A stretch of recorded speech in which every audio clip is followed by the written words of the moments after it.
fillip that is going to add those extra 5, 10, 15 percentile to your final CAT score? Well, because of this, BYJU'S Exam Prep brings to you the last lap to CAT 2022 starting on the 17th of October all the way till the 20th of November. Yes, 4.5 intensive, in fact almost 5 intensive weeks of preparation. What more, the focus is predominantly going to be CAT, which means, as we know, time, speed, distance and time and work in totality have almost equal weightage or sometimes even more weighted than geometry. So can we go ahead and leave geometry and just focus on these two? Can we go ahead and leave entire theta para jumbles and still score a 99.99 percentile in verbal? Yes, we can. This and much more in terms of preparation, in terms of intensive questions that we're going to look at and the smartest way of going ahead and solving that. So catch us on the BYJU'S Exam Prep app, and in case you missed that, on YouTube. But go ahead, download the BYJU'S Exam Prep app and also get a 99 percentilers kit which is going to help you ace CAT 2022. See you soon.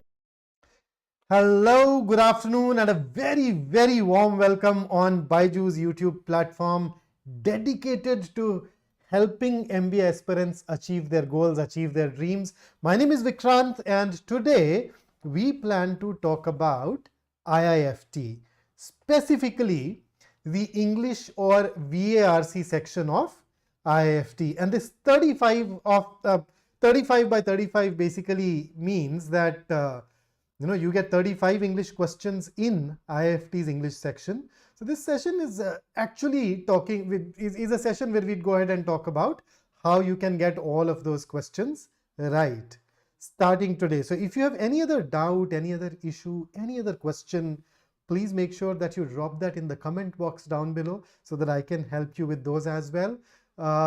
In case you are somebody who is preparing for IIFT this year, even you will find this session very useful, very helpful. So let's dive into it. So first up, let me give you a brief overview of the exam. So IIFT, is a very premier college in India. It's called Indian Institute of Foreign Trade. It's here in Delhi, it's there in Kolkata, and now they've come up with one more campus. They conduct their entrance exam, their own entrance exam, which runs for 120 minutes. And in these 120 minutes, you are supposed to answer 110 questions. Now, I've put an asterisk here because this number is not exactly entirely fixed. So, for the last 2 years, the exam is giving us 110 questions. A year prior to that, we actually had 114 questions. And a year before that, we happened to have 123 questions. Okay, and when you sit down to write this particular exam, you would come across 4 sections: Quant, English, Reasoning and DI or DILR. So these 3 are sections that are more or less identical to the CAT sections, but this exam also has a section on general awareness. So you need to do whatever you do for the CAT, plus you need to go ahead and work on general awareness. Within this, unlike CAT, there is no sectional time limit here. So, in the CAT, you are in a way writing 3 40-minute exams one after another, right? But when it comes to the IIFT exam, you are free to allocate your time whichever way you want to. You can start with the section that you fancy more. You can spend more time in the section where you think you'd be able to maximize your score. But that said, it does not mean that you can ignore one or more of these sections because you do have sectional cutoff. So normally, just take it as a ballpark figure, normally the total marks that a section has, around 20% of those marks are going to be the sectional cutoff. So it's not that you can leave out one particular section entirely, right? And here is the marking scheme. So you get +3 for every right answer and -1 for every wrong answer choice, except for the GK section where the marking scheme is a little different. So in GA or general awareness, you have +1.5 and -0.5, right? So it carries half the weightage of the other questions. So I still remember the days, yeah, there was a time when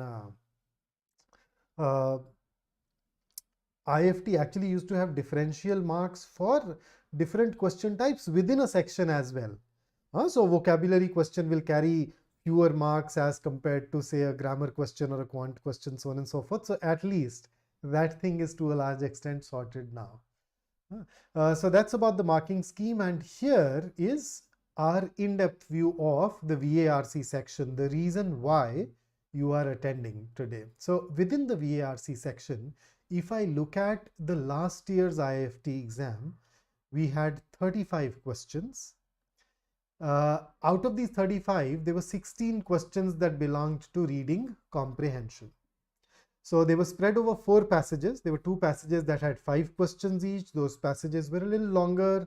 And then there were another 2 passages which were a little shorter, and they had 3 questions each. And additionally, you also had 5 grammar-based questions. And then you had a lot of, 14 vocabulary-based questions. And if so, this is the exam last year. If I dig into the patterns that happened before 21, we've also seen parajumbles as a part of this exam, although they were not there last year.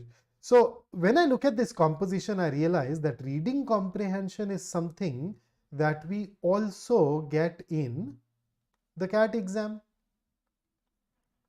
So we are preparing for it.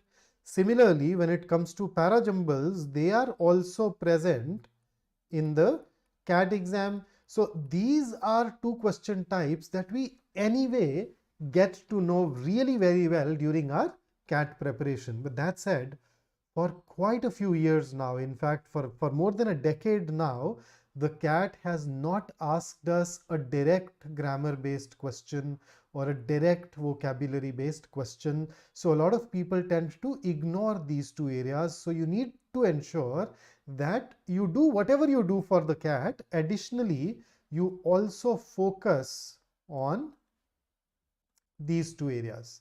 And when it comes to our course, by now you already know that BYJU'S has a really fabulous, fantastic CAT course where we pay attention to every single aspect of the preparation.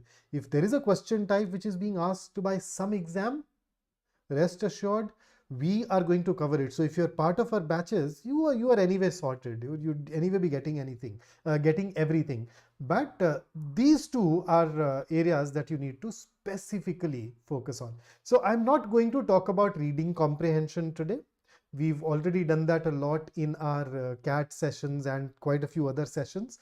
You can get access from there. But in short, in order to become good at reading comprehension, you need to develop reading skills. If you're not a reader, please make sure that you start reading. I have given a challenge to my students where I want them to read for 25 minutes every day for 250 days over the next year. So maybe you can also join in that challenge. Subramaniam, I'm basically talking about the marking scheme that happened last year. Of course, as I said, the number of questions, the marking scheme, the differential weightage given, all of that has kept on changing in IIFT a lot. So RC, make sure that you read a lot and you work on passages. So my initial target usually is that you go through 10 passages every week. And then gradually we, of course, bump up that number. And similarly, when it comes to parajumbles, you can start practicing those questions, although it is more of a technique-based area. So if you work with a teacher and you know that right technique, and along with that, if you are good at comprehension, grammar, reasoning, you'd almost invariably turn out to be really good at parajumbles too. So I'm not talking about reading comprehension and parajumbles today. I will focus on grammar and vocabulary in this particular session. So let's look at grammar-based questions. So if we dig deep, what kind of grammar-based questions do we get in the IIFT exam? So broadly speaking, over the years, I have seen 3 different question types or question varieties. Number 1, questions which are based on error identification. So these are questions where you are given a sentence which may contain a grammatical error. Your job is to identify that grammatical error. And there are three sub-varieties, okay? So there are times when the examiner gives you a single sentence that is divided into 3 or 4 parts. And then you're supposed to do the needful. Or there are times when they give you a sentence, they will underline a part of that sentence. And then you'd have 4 different ways of reframing or rewriting that underlined part given to you as your answer choices. And you are, of course, supposed to pick up the one which is grammatically correct. And then there is this third sub-variety where they give us 4 different sentences. And they ask us to choose the ones which are either grammatically correct or grammatically incorrect depending upon the directions. So error identification. But IIFT does not stop there. They actually ask us questions to test even the basics of grammar. So you have questions that ask you to identify parts of speech. You get questions that ask you to identify elements of sentence. Imagine that. So let me give you a sample so that you know what I am talking about. So here is the first question on your screen. I'll give you the directions. You have a sentence that is divided into 4 parts, A, B, C, and D. One of these 4 parts happens to have a grammatical error. The part with the grammatical error is your answer to this particular question. You have 30 seconds to solve it, and your time starts now.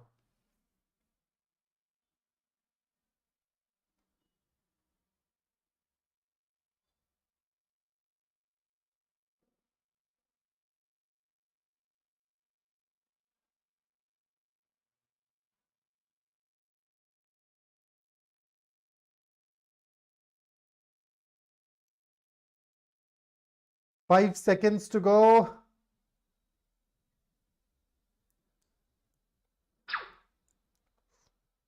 So,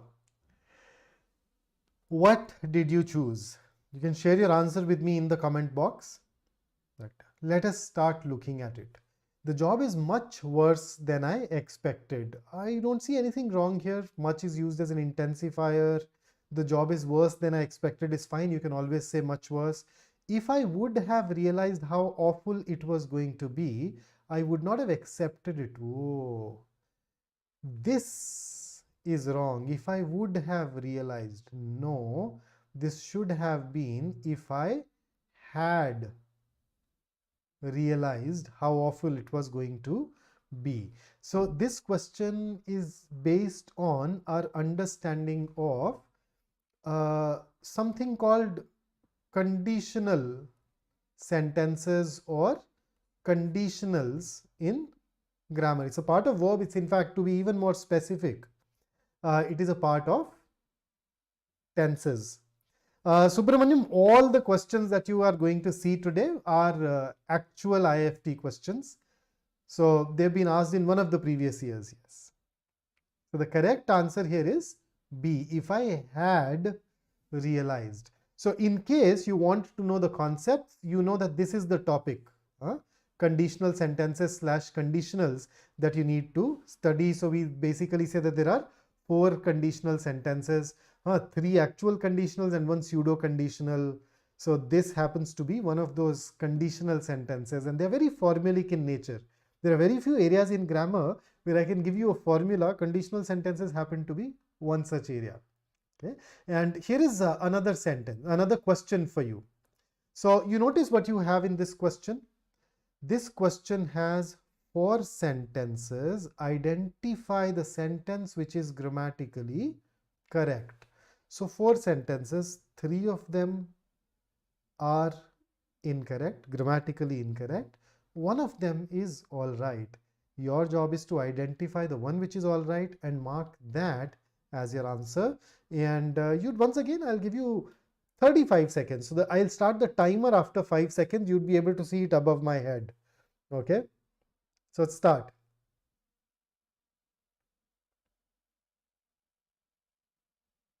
And here is the timer.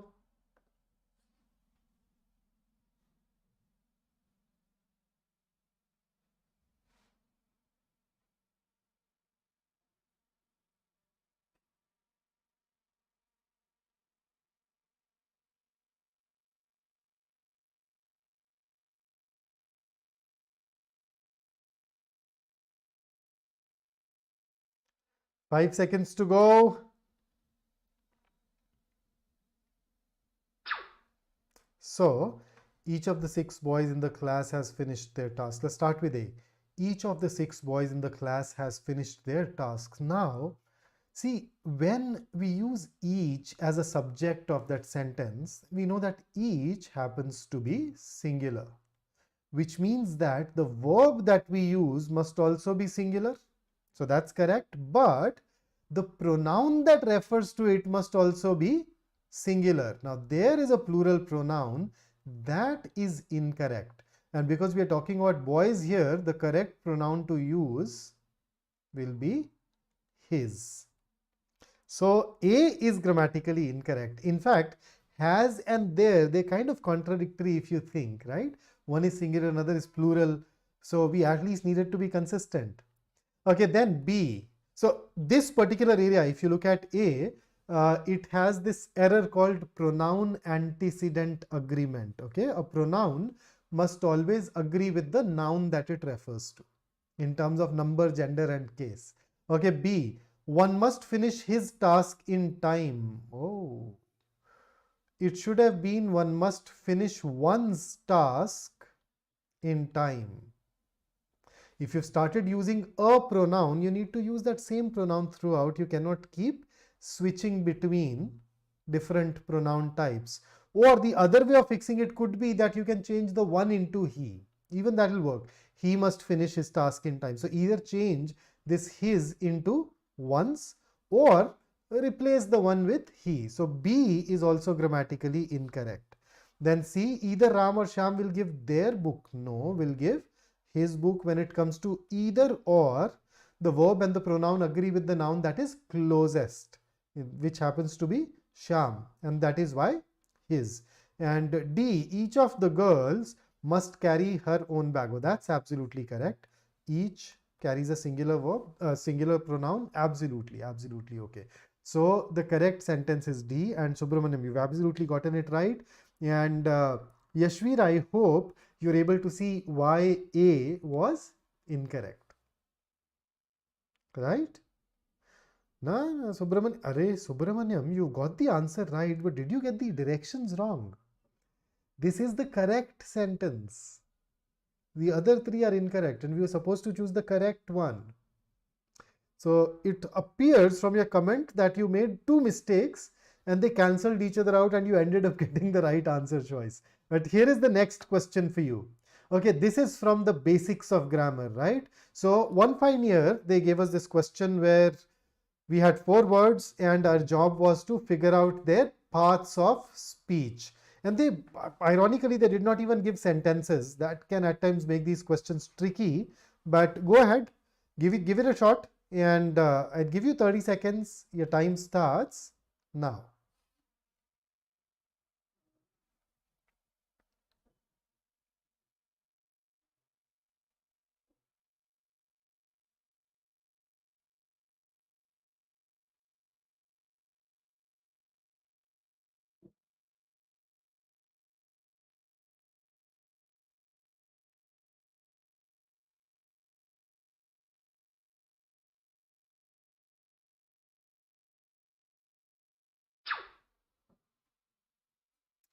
Okay, so the time is up.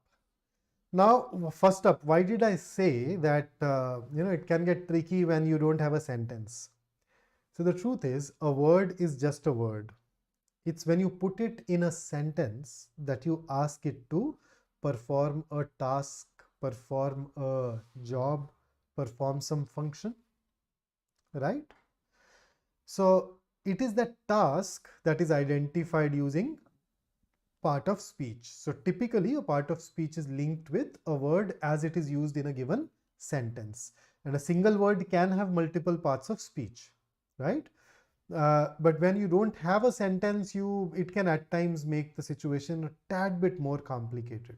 So first up, let's look at these words. So first word is en masse. So what's the word? En masse. So if a group of people do something en masse, they do it together and at the same time.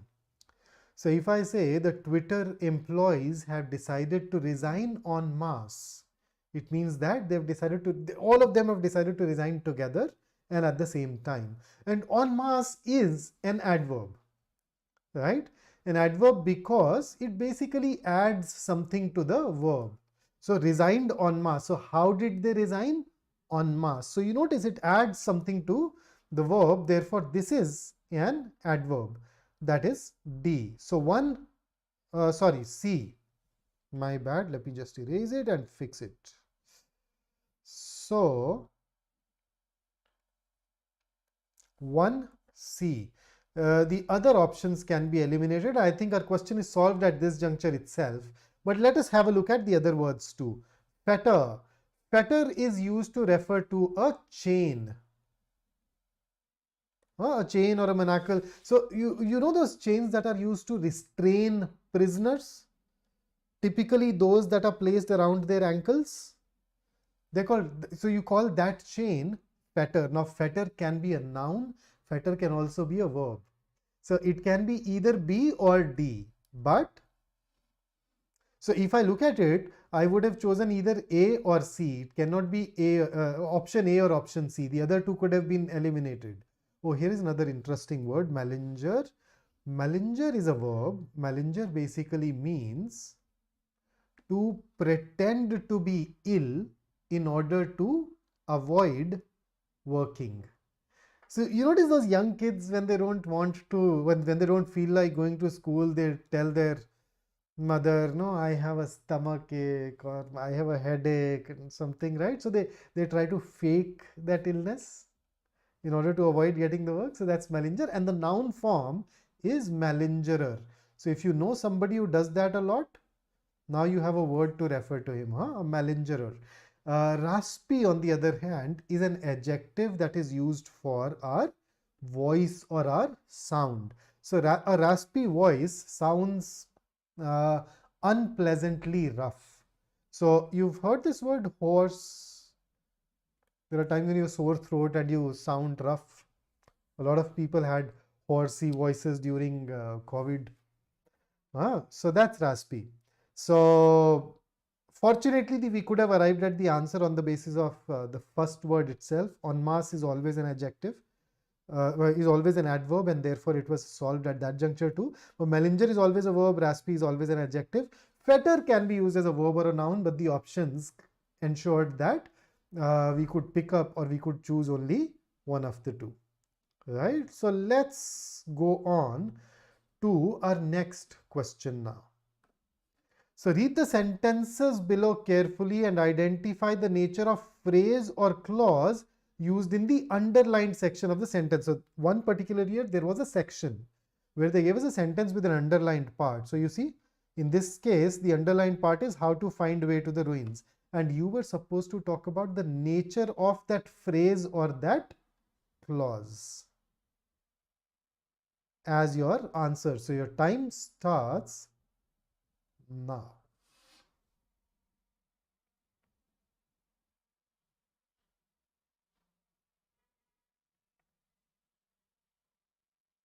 This is going to be tricky.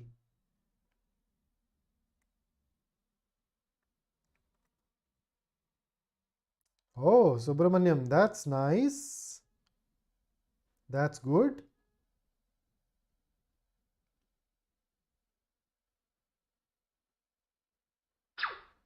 Okay, so all that this question requires is that you know about the 5 types of phrases and the 3 types of clauses.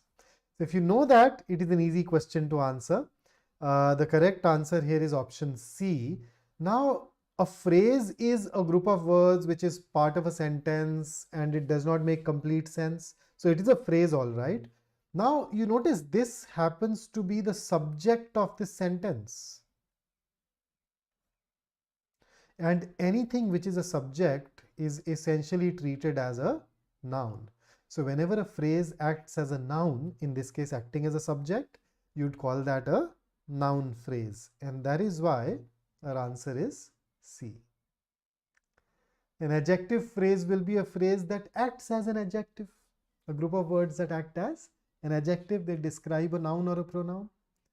Okay, so that's about grammar. Now let us dive into the strategy. So in order to excel at grammar, you need to master the basics.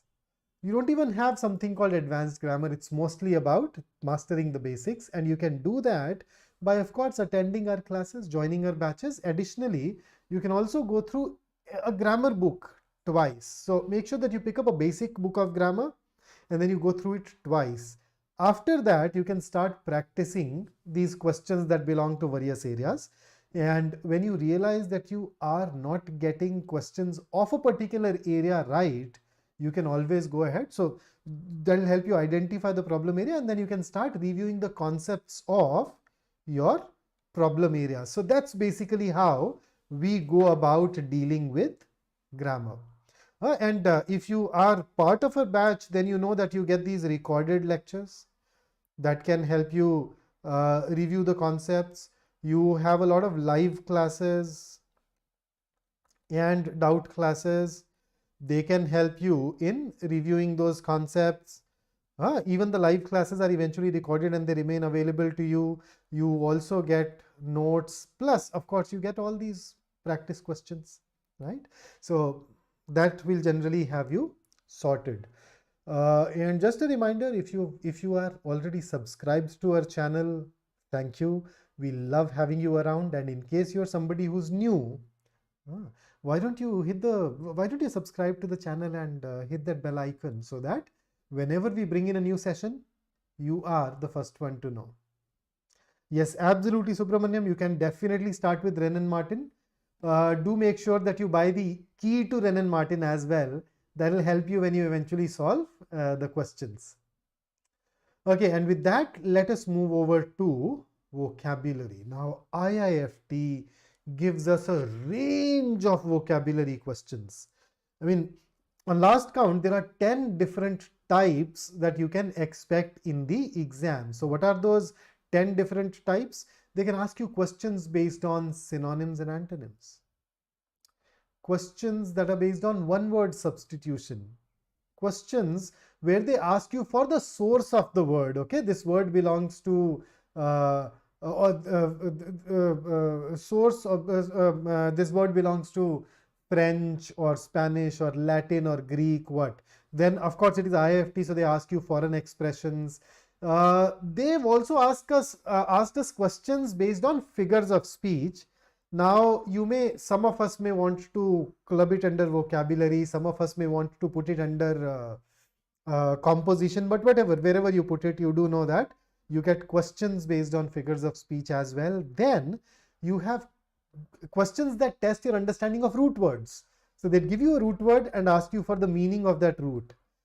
Then there have been questions that are based on your understanding of prefixes and suffixes. Of course, idioms, spellings, and even anagrams. So I have an anagram here for you as a practice question, so you'd know what it is. So let us go through let me at least introduce you to some of these question types, starting with the first one. So here is a question on your screen. Give me the correct antonym for the given word, and your time starts now.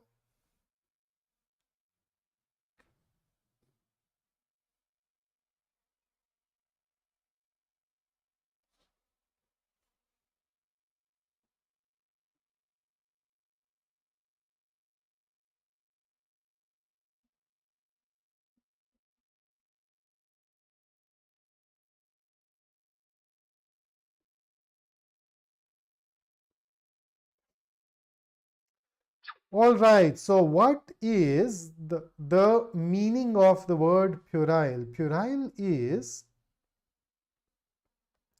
somebody who is childishly silly and immature. So an adult is usually somebody who is a grown-up and mature individual. So this can be the antonym. But let us have a look at other options too. Maybe one of them turns out to be even better. So servile. If somebody is servile, then it means that he's too eager to serve and please someone else, right? So you're too eager to serve someone else. You're too eager to please someone else in such a way that that shows that you don't have much respect for yourself. So you'd rather make that other person happy, even at the cost of your own respect. Then peaceful, I don't need to tell you what peaceful is. Ambiguous, it's an adjective. If you describe something as ambiguous, you mean that it is unclear or confusing because it can be understood in more than one way, right? So that's ambiguous. So I think of the given options, the best one is indeed A. So we should go ahead and choose that as an answer, right? So A, puerile is childishly silly and immature. Peaceful, the antonym of peaceful will be something like angry, something like perturbed, upset. Remember? So the antonym of ambiguous will be something like clear, lucid, of course, unambiguous, right? So that is that. And here is your next question. See what the question asks you to do. You've been given a foreign expression.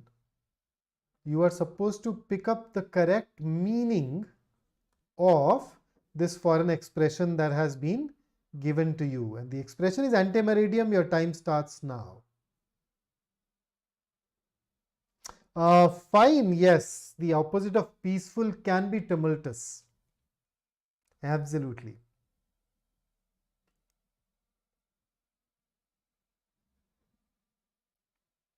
Hey, this should be easy for you. This should be easy for you. Vihang, yes, absolutely, yes. I think all of you have gotten it right. The correct answer is indeed A. This is the full form of AM, the AM and PM that we have. So if I say I will meet you at 9 AM tomorrow, AM is basically before noon, right? So between midnight and noon will be an absolutely correct meaning. And here comes another one. So which of the following is an oxymoron? Now this is a question that is based on your understanding of the different figures of speech. So if you know what an oxymoron is, can you find out the sentence that contains an oxymoron? Your time starts now.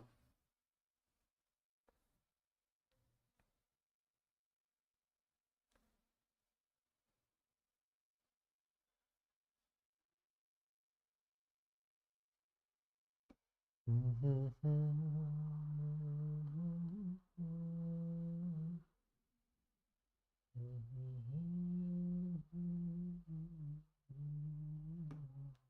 5 seconds to go. Okay, so what exactly is an oxymoron? An oxymoron is defined as a phrase or an expression in which two opposite words are used together, or two words of opposite meanings are brought together. For example, have you ever heard this expression when somebody says, oh, he is or she is pretty ugly? Huh? You have clearly misunderstood me. Clearly misunderstood. Act naturally. This is an open secret. It is an original copy. Right? So, I was reading this article that had this expression, okay? Well preserved ruins.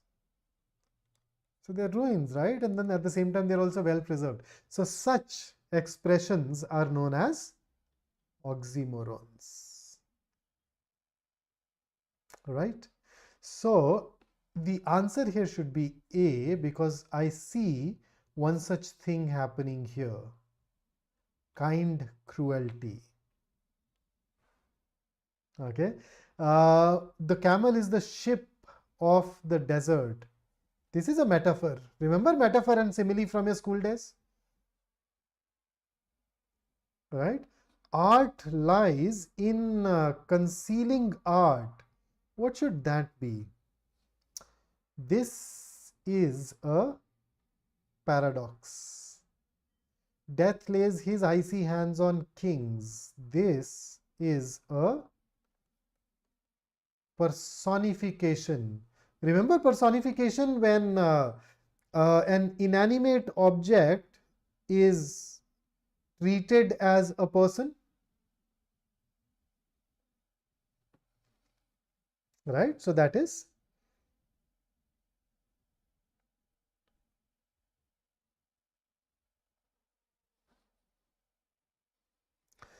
okay. Then somebody also happens to have a question.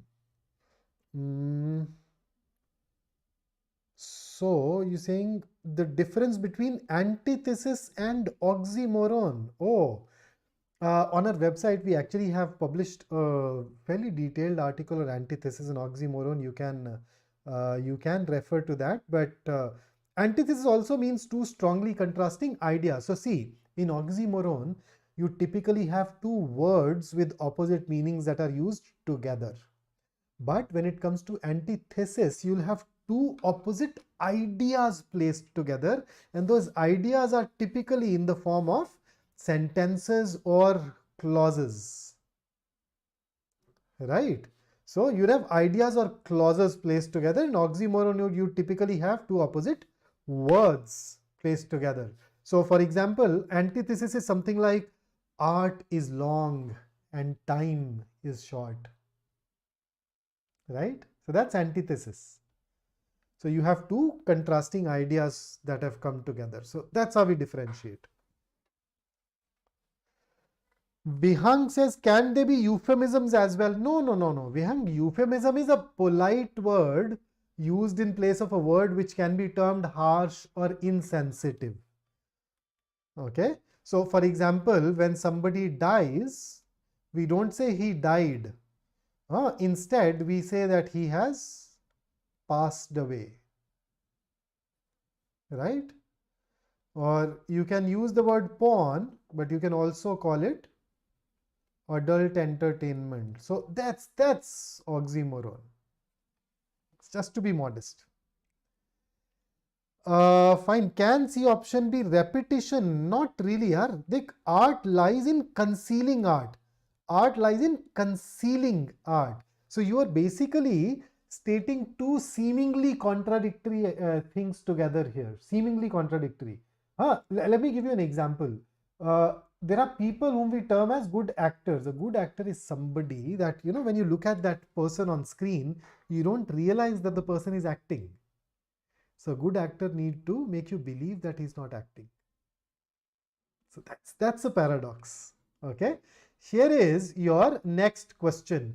This one is an anagram. Anagram is where we pick up a word and we jumble its letters. Okay. So this is how IIFT presented this question. So they put all the different letters of a word in a grid, and then I think the directions are going to be sufficient. Create a word using all the given letters from the jumbled letters and identify its appropriate meaning. So you need to identify the word, and then one of these four is the meaning of that word. These can be tricky, but let's start. Your time starts now. Let's give it a shot.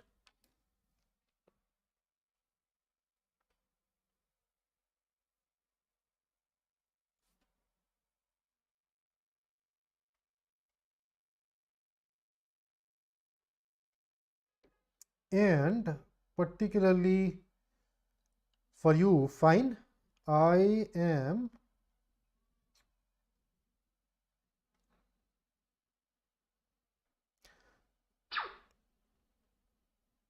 take 10 extra seconds. Let's see.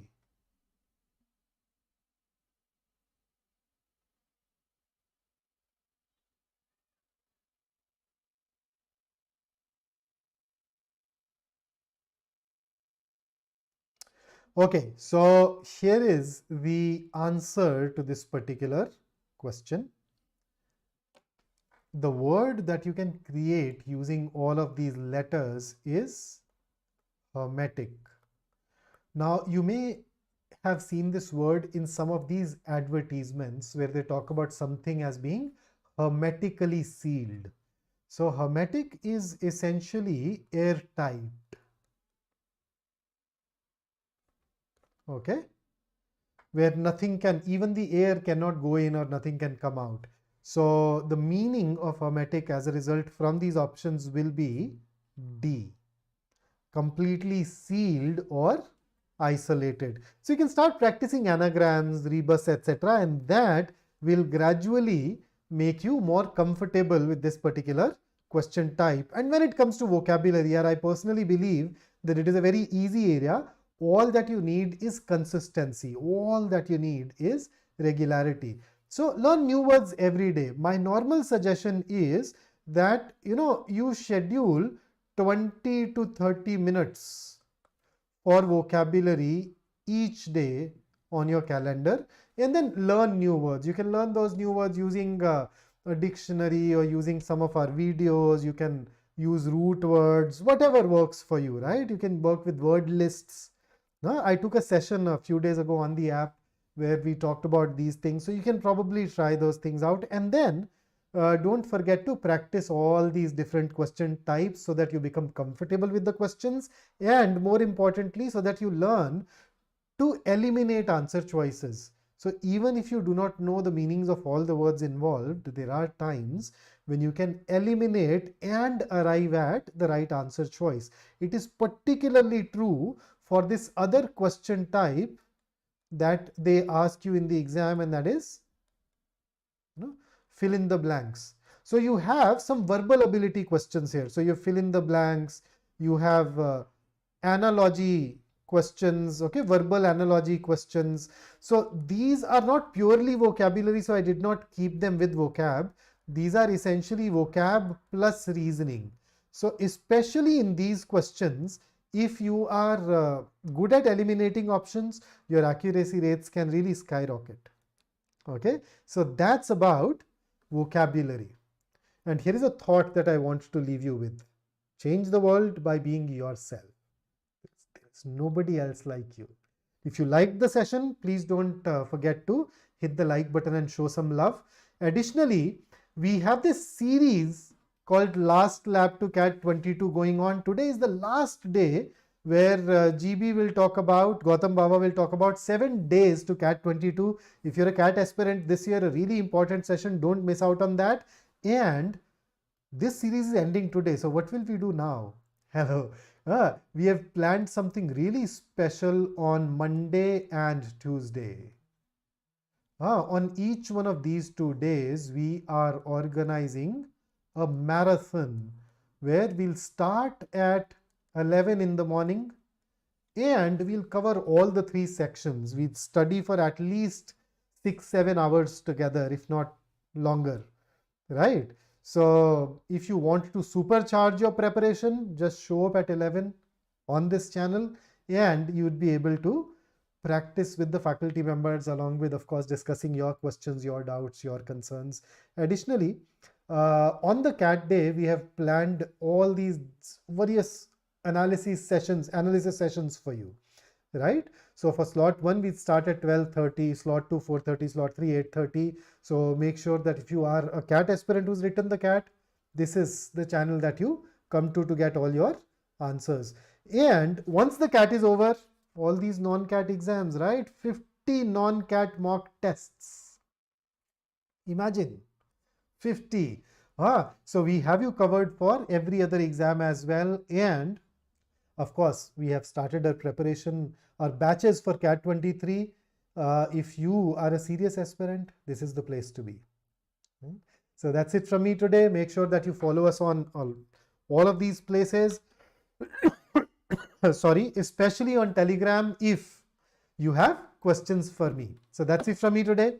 Have a great day ahead, and I look forward to meeting you very, very soon on Monday. Take care, and Vihangas, please share the link for OMAT's mock. Vihang, you'd need to buy that. It's part of our package where we have 70 mocks. Some of those mocks are open to everybody. They're called open mocks. But majority of them are, of course, meant for our students. So you can definitely enroll for that. You can take that package, right? And if you have any other questions, you can always drop it in our Telegram channel. So I look forward to meeting you once again real soon. Until then, stay safe, stay focused, stay in touch. See you.